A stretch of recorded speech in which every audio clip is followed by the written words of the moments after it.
పోవడం తప్ప తప్పించుకోవడానికి పునర్జన్మని వేరొక మార్గం మాత్రం ఉండదు. అందుకే ఆనాడు అర్జునుడికి చెప్పడం అన్నది మిష. కానీ మనం కూడా అందరము అటువంటి కురుక్షేత్రంలోనే నిలబడతాం. మనందరికీ కూడా ధర్మం విషయంలో మీమాంస, ధర్మం విషయంలో అనుమానం. ఏం చెయ్యాలో తెలియదు, ఏం చెయ్యకూడదో తెలియదు. చెయ్యకూడనివన్నీ తాను ఎత్తుకుంటాడు. అసలు తాను చెయ్యవలసింది తాను చెయ్యడు. ఎలా తరిస్తాడు? తాను తరించలేడు దానివల్ల. అందుకని నీవేది చెయ్యాలో తెలుసుకుని నువ్వు అది చెయ్యడంలో నువ్వు నైపుణ్యాన్ని సాధించాలంటే, అటువంటి కౌశలమును నువ్వు పొందాలంటే, ఆ కౌశలము చేత నువ్వు యోగమును పొందాలంటే అనేన యుజ్యతే ఇది యోగః అంటాడు పతంజలి. అనేకముగా ఉన్నవి ఒక్కటిగా మారి ఆ ఒక్కటిగా నువ్వు నిలబడి ఒకటి యందు ప్రవేశించి ఒకటిగా అనుభవాన్ని పొంది రెండవది లేదు కనుక భయాన్ని పొందకుండా శరీరాన్ని విడిచిపెట్టగలిగినటువంటి సాక్షి మాత్రపు శక్తిని నువ్వు పెంపొందించుకొనగలిగితే దానికి యోగమని పేరు. ఇప్పుడు అర్జునుడు పొందినటువంటి కష్టం ఏదుందో దానికి జవాబు చెప్పాలి. చిత్రం ఏమిటంటే 1వ అధ్యాయం మొత్తం మీద అర్జున విషాద యోగంలో కృష్ణ భగవానుడు ఎక్కడా మాట్లాడలేదు. ఎందుచేత అంటే ఎవడికి ధర్మం విషయంలో అనుమానం ఉందో, ఎవడు పొరపాటు జీవితం గడుపుతున్నాడో, ఎవడు ఈ అయోమయంలో ఉన్నాడో వాణ్ణి ముందు తనకున్న అయోమయం అంతా మాట్లాడినివ్వాలి. అందుకని ముందే నోరు నొక్కేశారనుకోండి, అసలు నన్ను చెప్పనిస్తే కదండి అంటాడు. అందుకని ముందు మాట్లాడినివ్వాలి. ఎంత మాట్లాడతాడో అంతా మాట్లాడనిచ్చి అప్పుడు తాను మాట్లాడాలి ఆచార్యుడు. అందుకే 2వ అధ్యాయం వచ్చేంత వరకు అసలు కృష్ణ భగవానుడు నోరు విప్పలేదు. మనం డాక్టర్ గారి దగ్గరికి వెడతాం. డాక్టర్ గారి దగ్గరికి వెడితే డాక్టర్ గారు మనకున్నటువంటి అనారోగ్యాన్ని అడుగుతాడు. మనకేం తెలుసు అంటే దేని మూలంగా రోగం వచ్చిందో మనకి తెలియదు. వచ్చిన రోగం వల్ల మనం పడుతున్న బాధ ఒకటే మనకి తెలుసు. మనమేం చెప్పగలం? మన బాధ ఒకటే చెప్పగలం డాక్టర్ గారికి. ఏమిటో డాక్టర్ గారు సాయంకాలం అయ్యేటప్పటికి జ్వరం వచ్చేస్తుందండి, పొద్దున్న తిన్నది జీర్ణం అవుతుంది, రాత్రి 7 గంటలు 6 దాటిందంటే ఇంకా ఒళ్ళు వేడెక్కుతుంది, ఏది తిన్నా జీర్ణం అవ్వదు సరికదా, వాంతి అయిపోతుందండి, రాత్రిపూటే ఉంటుంది. వీడు బాధ ఒకటే చెప్తూ ఉంటాడు.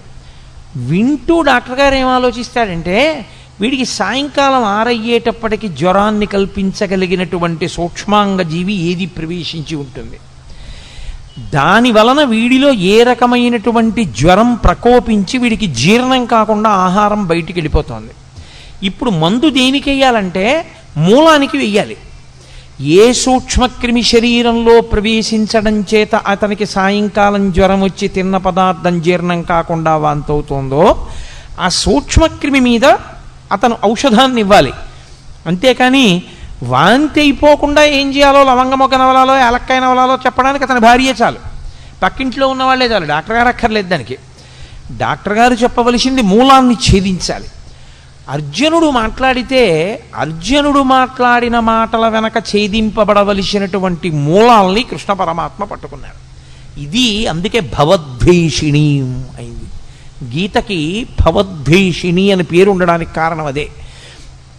సంసారము అంటేనే అయోమయం, సంసారం అంటేనే రాగద్వేషములు. మీరు కొంచెం జాగ్రత్తగా పట్టుకోగలిగితే సంసారమునకు మారు పేరే రాగద్వేషములు.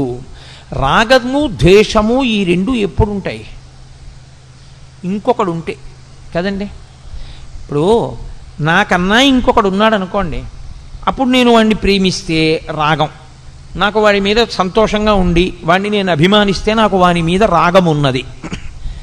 నేను వాడి మీద కోపం పెట్టుకుంటే నాకు ద్వేషం ఉన్నది. అసలు రెండవది లేదు ప్రపంచంలో, ఒక్కటే ఉన్నది. రాగమునకు కానీ ద్వేషమునకు కానీ ఏమైనా కారణం ఉందా? ఇంకో వస్తువు లేదు, ఉన్నదొక్కటే, పరబ్రహ్మం ఒక్కటే ఉంది. ఆ ఉన్న ఒక్క పరబ్రహ్మము ఎలా ఉన్నది? ఇన్నిగా కనపడుతున్నా కాదురా, ఇన్ని యథార్థమునకు ఉన్నదొక్కటే. అన్ని నగలుగా కనపడుతున్నా ఉన్నదొక్క బంగారమైనట్టు, అనేక కుండలుగా కనపడుతున్నా ఉన్నదొక్క మన్నైనట్టు, అనేక కడవలలో పోసిన ఉన్నది ఆ ఆవు పాలైనట్టు, అనేకమైన ఆవులున్నా అన్నిటి యొక్క పాలలో ఉన్న ధర్మము ఒక్కటైనట్టు, మనకి ఉన్నది ఒక్కటే పదార్థము అని తెలిసిందనుకోండి, ఇప్పుడు ప్రేమించడానికి లేదు, ద్వేషించడానికి లేదు. కాబట్టి ఇప్పుడు అర్జునుడికి రాగము పుట్టింది, ద్వేషము పుట్టింది. ద్వేషం ఎవరి మీద పుట్టిందంటే తన మీదే పుట్టింది. అయ్యో నేను వీళ్ళని చంపేస్తాను, వీళ్ళని చంపేస్తే ఇదిగో వీళ్ళందరూ పాడైపోతారు, వీళ్ళందరూ పాడైపోతారు, వాళ్ళ మీద ఒక పిచ్చి రాగం పట్టుకుంది, వాళ్ళ మీద ఒక పిచ్చి ప్రేమ, అర్థం లేని ప్రేమ పట్టుకుంది, కాబట్టి నేను వీళ్ళని చంపను. ఈ రాగద్వేషములనేటటువంటివి ఏర్పడడానికి కారణము రెండవ వస్తువు ఉండడం. ఇప్పుడు ఈ రెండవ వస్తువు ఉన్నది అనేటటువంటిది ఏదో, దానినే మోహము అని పిలుస్తారు శాస్త్రంలో. అజ్ఞానావస్థ, అవిద్య, దాని చేత వచ్చినటువంటి అయోమయావస్థ. ఈ అయోమయం పోవాలి అంటే గురుబోధ వినా మార్గం ఉండదు. కాబట్టి ఇప్పుడు కృష్ణుడు గురువుగా నిలబడి మాట్లాడాలి. అందుకు ఆయన మాట్లాడుతున్నాడు. ఇప్పుడు కృష్ణుడు మాట్లాడితే ఏమవుతుంది? అర్జునుడికి ఏ మోహము తనకున్నదని తనకి తెలియదో అది పోయిందని తెలుస్తుంది. తనకి ఉన్నప్పుడు ఇది ఉంది, అందుకు ఇలాంటి ఆలోచనలు వచ్చాయని తెలియదు. పోయి మళ్ళీ తనకి ధర్మం తెలిసిపోయాక తనకేం పోయిందో తెలుస్తుంది. అందుకే గీతంతా అయిపోయిన తర్వాత నీకేమర్థమైంది అని అడిగాడు. నాకు భగవద్గీత అర్థమైందని చెప్పలేదు. నష్టో మోహ స్మృతిర్లబ్ధ. నేను ఏ మోహము, ఏ అజ్ఞానము, ఏ అవిద్య నన్ను పట్టుకుందో అది పోయింది. నాకు ఏది ఇత పూర్వం తెలిసి ఉన్నదో అది ఇప్పుడు మళ్ళీ నాకు తెలిసి వచ్చింది. అంటే జ్ఞానము మీద కమ్ముకున్నటువంటి మేఘములు ఎగిరిపోయి ఈ స్థితి మళ్ళీ నువ్వు బోధించడం చేత నాకు కుదిరింది. అందుకని ఇప్పుడు అర్జునుడు అవధి లేనటువంటి అజ్ఞానంతో మాట్లాడేశాడు.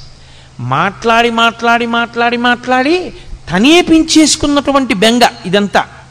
ఇది చాలా చిత్రమైనటువంటి లక్షణం. సాగిపోయినంత కాలం బాగుంటుంది. ఏదైనా ఒక సమస్య వచ్చేదనుకోండి, ఆ సమస్య వచ్చేటప్పటికీ తానుగా నిలబడి కర్మఫలాన్ని అనుభవించేసేయగలిగినటువంటి శక్తి అందరి యందు ఉండడం సాధ్యమయ్యే విషయం కాదు. చాలా చాలా కష్టం.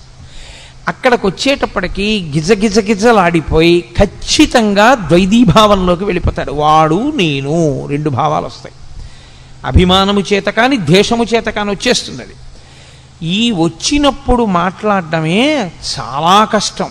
అక్కడ ఆ భావనల నుంచి శిష్యుణ్ణి పైకెత్తి స్వధర్మం దగ్గర నిలబెట్టాలి. మళ్ళీ ఏది ధర్మమో దాని యందు నిలబెట్టాలి. అది నిలబెడుతున్నాడు ఆయన. ఇప్పుడు ఆయన నిలబెట్టడంలో ఒక్క అర్జునుడు కాదు అలా నిలబడేది. గీత చదువుకుంటున్న వాళ్ళందరూ అటువంటి ధర్మక్షేత్రంలో, అటువంటి కురుక్షేత్రంలో నిలబడ్డవాళ్ళే. మనం అందరం కూడా రాగము ద్వేషము ప్రతి క్షణం. చిత్రం ఏమిటంటే రాగము శాశ్వతముగాను ఉండదు, ద్వేషము శాశ్వతముగాను ఉండదు. ఒకప్పుడు మీరు అపారమైన రాగముతో ఉన్న వ్యక్తి మీరు అపారముగా ద్వేషించే వ్యక్తి, మీరు అపారముగా ద్వేషించే వ్యక్తి మీరు అపారముగా ప్రేమించే వ్యక్తి మారిపోతుంటుంది. ఇప్పుడు రాగము ద్వేషము మారడానికి వ్యక్తియా కారణము, మనస్సా కారణము? ఏది తనకి అనుకూలమో అది జరగకపోవడం చేత ద్వేషం వచ్చింది, ఏది తనకి అనుకూలము కాదో అది జరగడం వల్ల ద్వేషం వచ్చింది. ఇప్పుడు ఈ రాగద్వేషములు రెండూ పోవడానికి అవిద్య పోవాలి. ఈ అవిద్య పోవాలి అంటే అది గురువుగారు మాట్లాడితే తప్ప శిష్యుడికి పోదు. కాబట్టి ఇప్పుడు ఏం చేస్తాడంటే అవిద్యలో విడుతున్నవాడు విశేషమైన చిత్తభ్రాంతికి, చిత్తమాలిన్యానికి, భయానికి లోనైపోతాడు. ఈ భయానికి అంతుండదు. ఇంకా ఎంత భయంతోటో వెర్రిముర్రి ఆలోచనలు అన్నీ పెరిగిపోతుంటాయి. ఈ పెరిగిపోతూ వెళ్ళిపోతూ ఉండడం అనేటటువంటిది అర్జునుడి విషయంలో ఎక్కడ వరకు వెళ్ళిపోయిందంటే, అదిగో పైనుంచి పితృదేవతలు పడిపోతారు, వాళ్ళకి పిండాలుండవు, ఉదక క్రియలుండవు. ఆ తరువాతి కాలంలో వాళ్ళ భార్యల యందు జన్మించేటటువంటి సంతానం అంతా కూడా కులసంకరం అయిపోతుంది. ఇంతమందిని చంపేసి నాకెందుకు ఈ నెత్తిటికూడు, ఎన్నిన్ని పెద్ద మాటలు మాట్లాడేస్తున్నాడు, అక్కర్లేనివన్నీ మాట్లాడేస్తున్నాడు. మాట్లాడనిచ్చాడు, బాగా మాట్లాడనిచ్చాడు. ఇంత అర్జునుడు ఏమైపోయాడో తెలుసా అండి? ఇంతమంది శత్రువుల్ని అస్త్రప్రయోగం చేసి చంపగలిగినటువంటి అర్జునుడు తన మనసు తనకి బరువు అయిపోతే తన చిత్తము